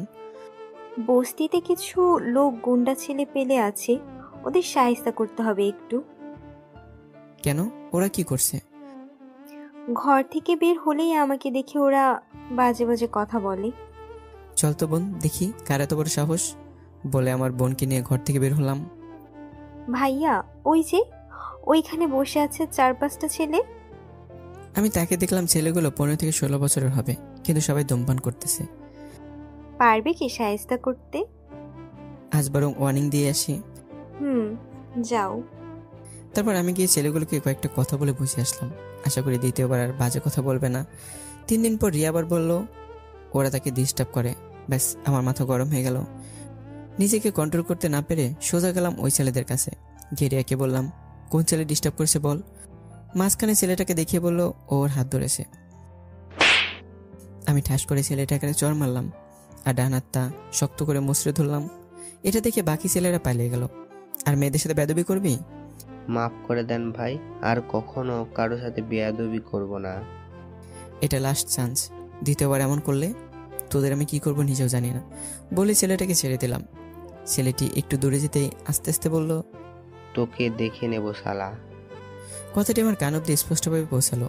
আমি কিছু না বলেই রিয়াকে নিয়ে ঘরে গেলাম। বেশ ভালোই চলছিল আমার দিনগুলো। দেখতে দেখতে 4-5 দিন কেটে গেল। সারাদিন রিক্সা চালিয়ে রাতে ঘরে ফিরলাম। খাবার খেতে বসে চাচিকে বললাম, রিয়া কোথায়? টিউবওয়েল থেকে পানি আনতে গেছে। একা কেন গেল? সে প্রতিদিনই একা যায়। কখন গেছে? 15-20 মিনিট হবে। আচ্ছা তুমি খাবার রেডি করো, আমি রিয়াকে নিয়ে আসি। বলে আমি চলে গেলাম রিয়ার কাছে। টিউবওয়েলের ওখানে গিয়ে দেখি রিয়া নাই। একটু আশেপাশের ঘরগুলো দিয়ে তাকে খুঁজতে লাগলাম, কোথাও পেলাম না। তখন বস্তির পাশের বন থেকে কারো চিৎকারের শব্দ শুনতে পেলাম। একদরে সেখানে গিয়ে দেখি রিয়া বোন আমার মাটিতে শুয়ে আছে অজ্ঞান অবস্থায়। তার পাশে দাঁড়িয়ে আছে এলাকার বকাটে ছেলেগুলো। ওই দিন নিহার উপর দুলাভাইয়ের আক্রমণ করা দেখে যেমন আমার রাগ উঠেছিল, ঠিক তেমনি আজও রাগ হলো আমার। 4টা ছেলেকে উড়াদুরা মাই শুরু করলাম। প্রায় 5-7 মিনিট পর পিছন থেকে কে যেন আমার মাথায় বাড়ি মারলো। মাথার পিছনে হাত দিতেই অন্য একটা ছেলে এসে আমার পেটে ছুরি ঢুকিয়ে দিল। এক ধাক্কায় পেট থেকে পিঠের হাড় ভেঙে বের করলো। তারপর আবার মারতে যাবে, আমি হাত দিয়ে বাধা দিই, ফলে হাতের অংশটা কেটে গেল। তখন একটা ছেলে বলল, দেখ আজ তোর সামনে তোর বোনকে কি করি। যা করার আমার সাথে কর, বোনের সাথে কিছু করিস না প্লিজ। বলে 2 হাঁটু গেড়ে মাটিতে বসে পড়লাম। করব, তোর সামনে তোর বোনকে ধর্ষণ করব, তুই কি করবি শুনি। বলে হাতে ছুরিটা দিয়ে আমার থুতনিতে ঘষাতে লাগলো।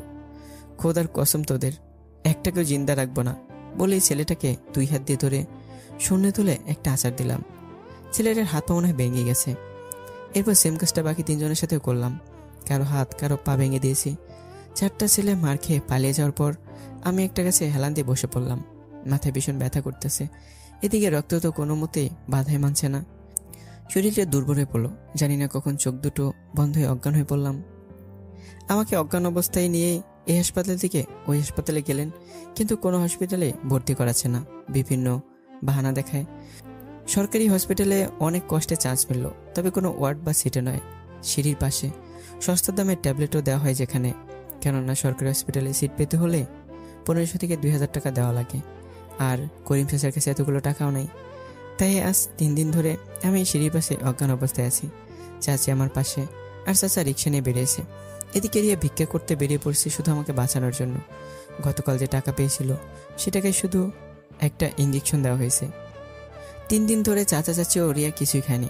রিয়া ভিক্ষা করছিল, তখন দেখা হয় নিহানের সাথে। নিহা যখন আমার কথা নিহানের কথা জানতে পারলো, তাড়াতাড়ি হসপিটালে যায়। তারপর আমাকে একটা কেবিনে শিফট করালো। এদিকে 3 দিন ধরে কিছু না খাওয়ার কারণে হঠাৎ চাচি অজ্ঞান হয়ে গেলেন। তার চিকিৎসা চলছিল পাশের কেবিনে। চিকিৎসা শেষ হওয়ার পরেই সবাই ঢুকলো চাচির কেবিনে, আর সেখানে বসে জানতে পারলো আমার সব ঘটনা। প্রায় রাত 10টা। তখন একটা নার্স এসে বলল, কেবিন নাম্বার 104-এর রোগী আপনাদের কি?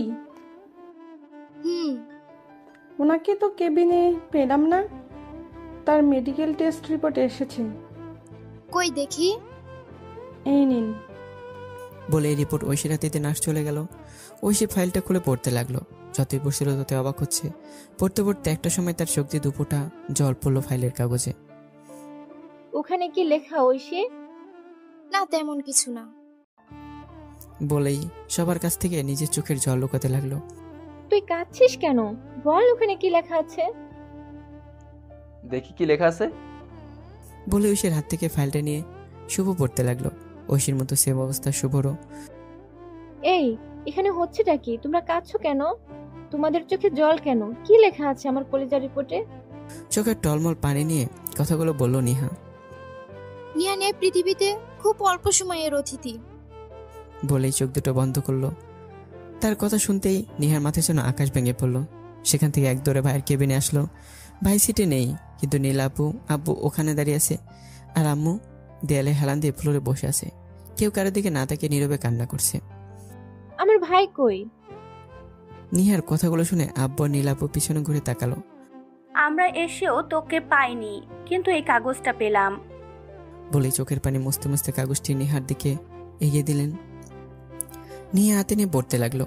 কলিজা, মাফ করে দিস, আমি মিথ্যাবাদী।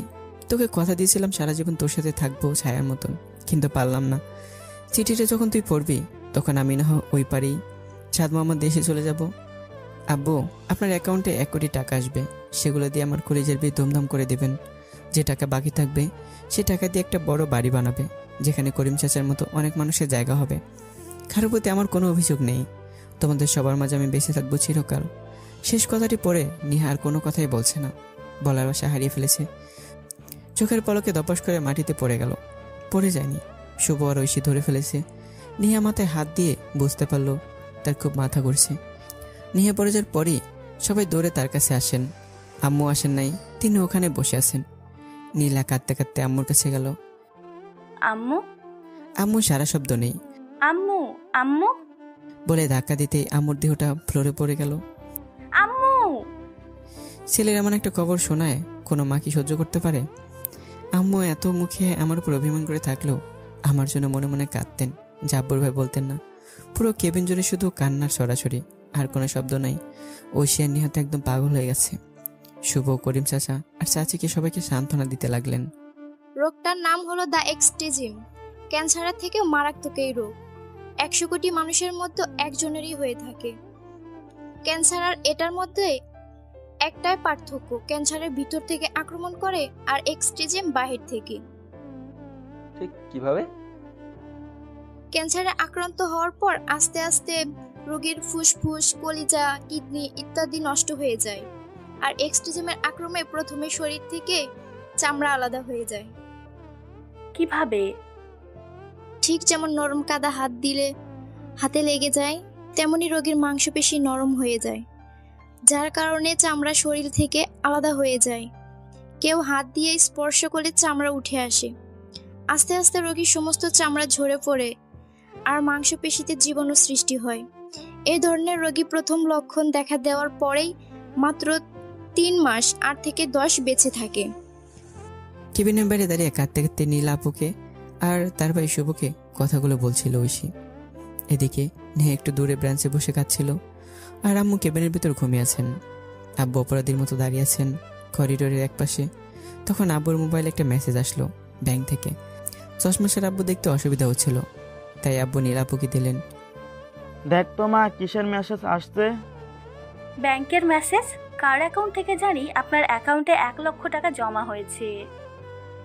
কই দেখি মেসেজটা। বলে আপুর হাত থেকে ফোন নিয়ে দেখলো। ডাল মে কুছ কালা হে। কি? নিহান বলেছিল তার অ্যাকাউন্টে 1 কোটি টাকা আসবে, কিন্তু 1 লক্ষ টাকা আসছে। তো কি হয়েছে বল। অনেক কিছু। একটা কথা বলতে ভুলে গিয়েছিলাম। নিহানের যে রোগটা হয়েছে সেটার একটা ভালো দিক আছে। আমার কলিজায় বেঁচে থাকার কোনো দিক আছে কি? না, ভালো দিকটা হলো প্রথম লক্ষণ দেখা দেওয়ার পর থেকে 3 মাস পুরো সুস্থ থাকবে। আর তখন চাইলে তার ডিএনএ দিয়ে 40টা রোগের ওষুধ বানানো যাবে। তার ব্লাড থেকে 5টি মরণব্যাধি রোগের ওষুধ তৈরি হয়। আর সে কাজটা রোগীর অনুমতি বা তার পরিবারের অনুমতি নিয়ে সম্পূর্ণ সরকারিভাবেই করা হয়। কখনো কি কেউ তোমাদের অনুমতি নিয়েছিল বা কোনো ফাইলে স্বাক্ষর করিয়েছিল? না। হ্যাঁ, আমি করেছিলাম একটু আগে স্বাক্ষর। কোথায়, কখন? ভাইয়ের চিকিৎসা চলাকালীন সময় একটা ছেলে আমার কাছে স্বাক্ষর নিয়ে গিয়েছিল। ওখানে কি লেখা ছিল? খেয়াল করি নাই। আমাকে বলছিল এটা তাদের ফর্মালিটি, আর ছেলেটার হাত কাঁপছিল। বুঝে গেছি, এটা সম্পূর্ণ অবৈধভাবে করা হচ্ছে। কিভাবে বুঝলে? টাকার পরিমাণ কম, 2 পরিবারকে না জানিয়ে তাদের সম্মতি নিয়েছে। এখন কি হবে? এখনো যদি বসে থাকতে হয় তাহলে তোর ভাই সিবিআই হলো কেন? আমি কিচ্ছু জানি না। আমার ভাইটাকে আমি ফিরে পেতে চাই। তুমি এখানে বসে থাকো, আমি তোমার ভাইকে 1 ঘন্টার ভিতর ফিরিয়ে নিয়ে আসবো। বলে সিসিটিভি ফুটেজ দেখতে গেল।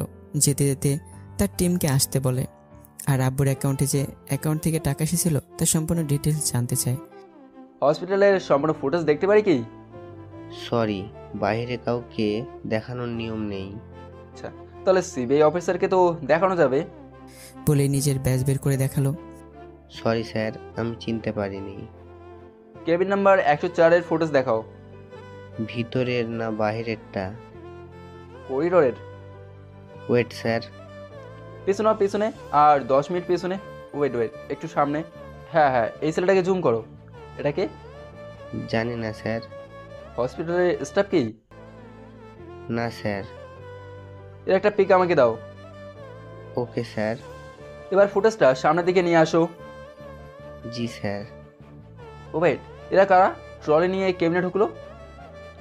মুখ দেখা যাচ্ছে না স্যার। একটু সামনে নাও। জি স্যার। একটু সামনে যেতেই দেখা গেল ওরা ট্রলি নিয়ে বেরিয়ে লিফটে উঠছে। এই লিফট তো উপর দিকে যায়, তাই না? লিফটের ভিতরে কোনো ক্যামেরা আছে কি? জি না স্যার। আচ্ছা, তাহলে 3য় ফ্লোরে লিফটের সামনে ফুটেজ দেখাও। নেক্সট। সেম হল, লাস্ট ফ্লোর 5 নম্বর তলায় ওপেন হলো, কিন্তু সেখানে ওরা কেউ নেই। মুহূর্তের ভিতর কোথায় হারিয়ে গেল। এখানে ফুটেজ ডিলিট করা হয়েছে কি? না স্যার। কিভাবে বিশ্বাস করব? এই দেখেন, এখানে সব টাইম লেখা উঠে, তাই এডিট করা সম্ভব নয়। এডিট করতে হলেও আর না হয় 5 থেকে 6 ঘন্টা সময় লাগবে। আমি যদি বুঝতে পারি এডিট করা হয়েছে আর এখানে তোমারও হাত আছে। বিশ্বাস করেন স্যার, এখানে আমার কোনো হাত নাই। সেটা সময়ই বলে দেবে। বলে সেখান থেকে বেরিয়ে ওই লিফটে গেল। তখন তার কাছে একটা কল আসে। হ্যাঁ বলো। স্যার, আপনি যে অ্যাকাউন্ট দিয়েছেন সেটার একটা ফেক নাম, ফেক ঠিকানা দিয়ে খোলা। ও আচ্ছা, এই অ্যাকাউন্টে কত টাকা ট্রান্সফার আর জমা হয়েছে একটা লিস্ট বানিয়ে আমাকে পাঠিয়ে দাও। জি আচ্ছা স্যার। শুভকাল কেটে দিয়ে লিফটে ভালো করে খুঁজতে লাগলো। তখন মুহিম এসে হাজির তার টিম নিয়ে। স্যার, এই হসপিটাল থেকে একজন রোগীকে কিডন্যাপ করা হয়েছে। আগামী 1 ঘন্টার ভিতরে তাকে খোঁজে বের করতে হবে। সিসিটিভি ফুটেজ দেখলেই তো হয় স্যার। দেখেছি এই লিফট থেকে নিহান গায়েব, না চতুর্থ তলায় গেছে না নিচে গেছে।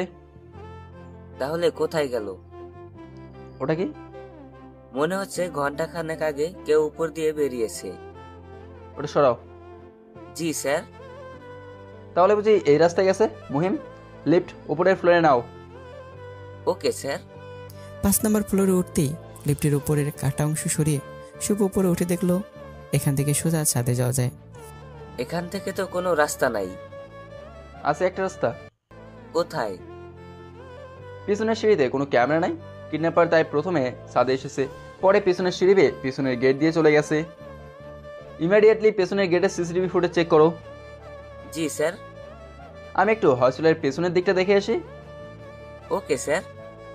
এদিকে ভাইয়ের জন্য পাগল হয়ে যাচ্ছে নিহা। সবাই কিছু না কিছু খেলেও 3টা মানুষ এখন পর্যন্ত কিচ্ছু মুখে দেয়নি। আম্মু, আব্বু আর কলেজের বোন নিহা।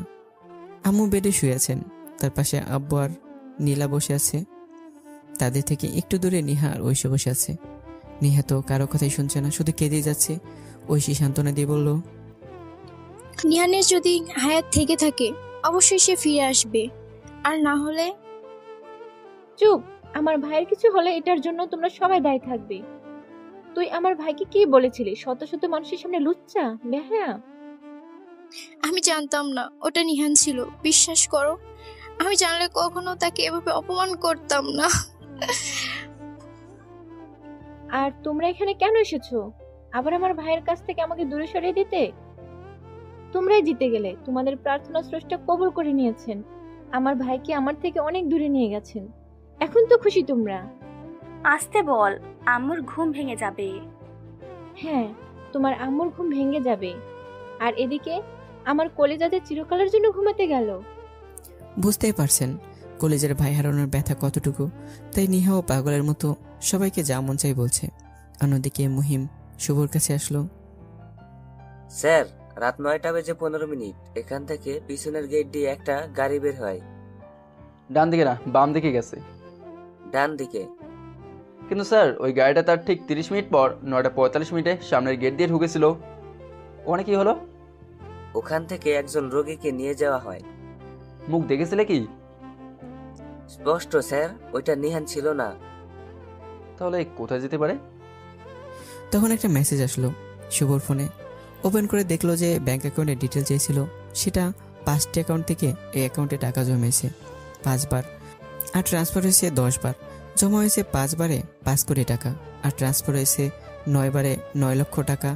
আরেকটি অ্যাকাউন্টে ট্রান্সফার হয়েছে 4,91,00,000 টাকা। যে অ্যাকাউন্টে 4 কোটি টাকা ট্রান্সফার হয়েছে সেটা ডিটেলস দিতে পারবে কি? কল দিয়ে জিজ্ঞেস করলো সিবিআই সাইবার ক্রাইম কন্ট্রোল অফিসারকে। জি স্যার, 1 মিনিট। ঠিকানা বলো শালার। রাজশাহী। নাম কি? কামাল। পেশা? ডক্টর কামাল। ঢাকা সিটি হাসপাতালে তার চেম্বার আছে। ধন্যবাদ। বলেই কল কেটে দিয়ে তাড়াতাড়ি হসপিটালের ভিতরে গেল। ডক্টর কামালকে কোথায় পাবো? 4 নম্বর ফ্লোরে। শুভ 4র্থ ফ্লোরে গিয়ে একজনকে জিজ্ঞাসা করলো, ডক্টর কামাল এখন কোথায়? ওটিতে ইমার্জেন্সি অপারেশন করতেছেন। কোন দিকে? সোজা গিয়ে ডানে গেলে পাবেন। শুভ দৌড়ে যেতে লাগলো। একটু যেতেই দাঁড়িয়ে বলতে লাগলো, লোকটা আমার সাথে কথা বলার সময় ঘামছিল কেন? চোখের মাঝে একটা ভয় দেখা যাচ্ছিল, যা সব অপরাধীদের চোখে থাকে। আর তাই এত তাড়াহুড়া কিসের যে লিফটে খুলছে না দেখে সিঁড়ি দিয়ে নামতে লাগলো? গাইস, ওই লোকটাকে আটকাও তাড়াতাড়ি। Okay sir. শুভ তার পিস্তল বের করে ওটিতে ঢুকলো। কে তুমি? আর এখানে পিস্তল নিয়ে ঢুকলে কি করে?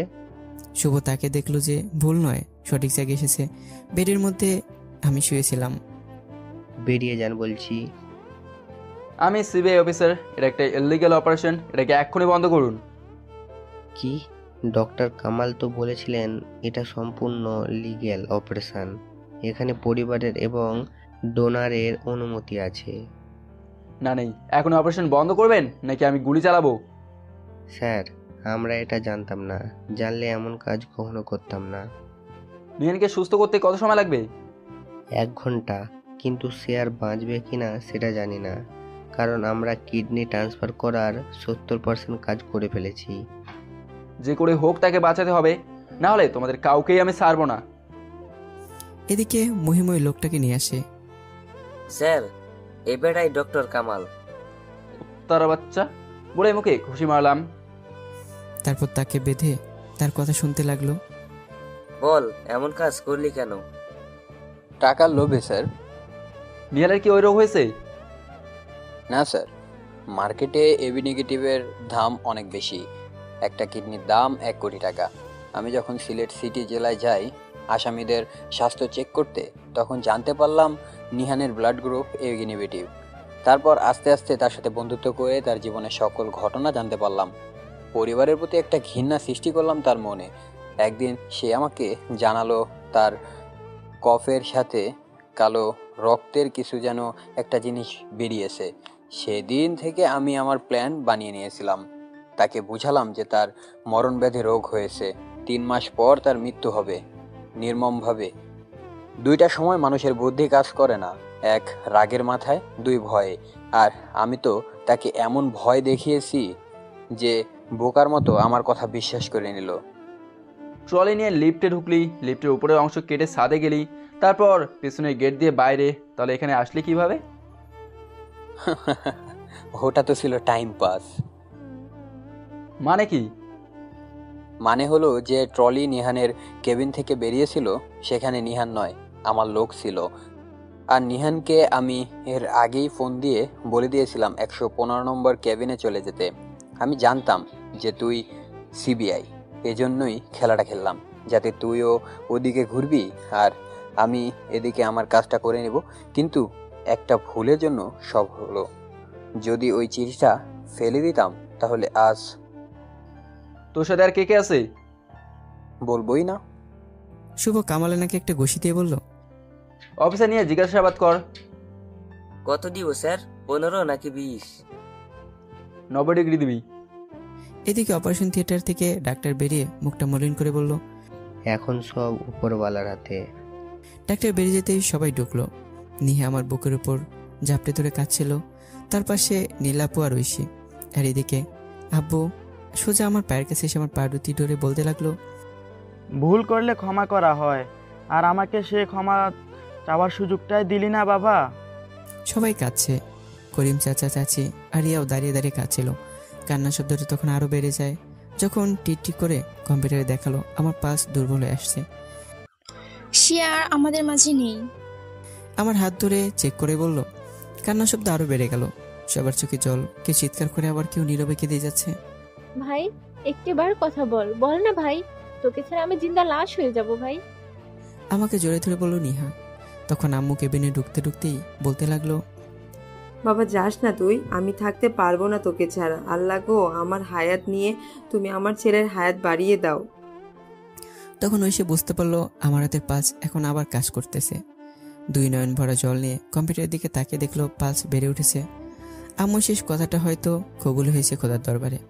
তাই তো আমি মৃত্যুর দরবার থেকে ফিরে এলাম। যখন চোখটা খুললাম, কে যেন আমার নাকে মুখে কপালে কিস করতে লাগলো। তাকে দেখে আমার কলিজা পাগল বেশে আমাকে কিস করেই চলেছে। বল, আর কোনোদিন আমাকে ছেড়ে যাবি না? হুম। কি? হ্যাঁ, তোকে ছেড়ে যাবো না কোনোদিন। তারপর নিহা আমাকে আবার জড়িয়ে ধরে কপালে কিস করলো। নিহা যেন কোনো এক মহান কিছু জয় করে ফেলেছে আমাকে ফিরে পেয়ে, যেটা তার মুখ দেখে বোঝা যাচ্ছিল। আজ আমি না ফিরলে কারো জীবন কেমন কাটতো জানি না, কিন্তু 2টো মানুষের জীবন এলোমেলো হয়ে যেত। 10 বছর পর সবাই আমাকে ভুলে গেলেও আমার জন্য মৃত্যুর আগের দিন পর্যন্ত জায়নামাজে বসে কাঁদতেন আমার আম্মু। 10-20 বছর পর ছেলে মেয়েদের আমার কথা বলতে বলতে কেঁদে উঠত আমার বোন নিহা। 2 মাস পর শালা বাবু এদিকে আসো। বারান্দায় সিগারেটাতে দাঁড়িয়ে কথাটি বলল শুভ ভাই। ওগো বউ, শুনছুনি? বলো। পাশের রুম থেকে বলল ঐশী, এদিকে একটু আসবে?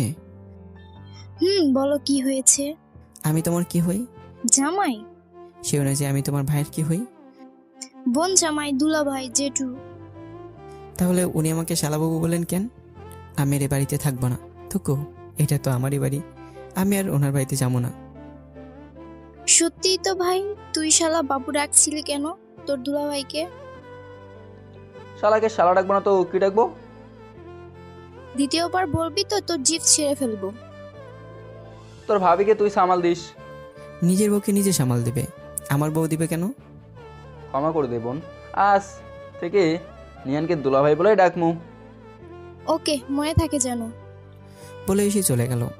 আচ্ছা মিস্টার, বোনের জামাই দুলাভাই। তখন আমার বোন এসে হাজির।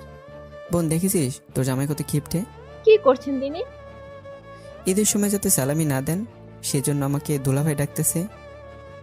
ওই, তুমি দুলাভাই ডাকছো কেন? ইয়ে আমি কত করে বলছি শালা বলে ডাকতে, তিনি মানতেছেন না। আমার কথা শুনে শুভ ভাই অবাক দৃষ্টিতে আমার দিকে তাকালো। একটু আগে বললাম কি আর এখন বলি কি? এখানে আমাকে ফাঁসানো হচ্ছে। দেখছিস বোন, উনি আমাকে মিথ্যাবাদী বলতেছে। আল্লাহ, আমি কই বললাম তুমি মিথ্যা বলছো? শুনি যদি আবার তুমি তাকে দুলাভাই ডাকছো তাহলে খবর আছে, আর একটাও কথা না। বলে নিহা সেখান থেকে চলে গেল। তখন প্রায় 2 মিনিট নীরবতা পালন করার পর শুভ বলল, আচ্ছা নিহান। বউ শুনছো, তোমার ভাই আমাকে নাম ধরে ডাকছে। কথাটা বেশি শুনেছে কিনা জানি না, তবে ঘুরে তাকাতে দেখলাম শুভ ভাই গায়েব হয়ে গেছে। শালা ডাকলে বোন হুমকি দেয়, আর দুলাভাই ডাকলে বউ হুমকি দেয়। হয়তো এটাই বেচারার নিয়তি। তো বন্ধুরা, গল্পটি কেমন হয়েছে অবশ্যই জানাবে। খুব মজার একটি গল্প ছিল, অনেক কষ্টে দুঃখেরও ছিল। তো আশা করি সবার ভালো লাগবে। তো জানাতে বলবে না কেমন হয়েছে।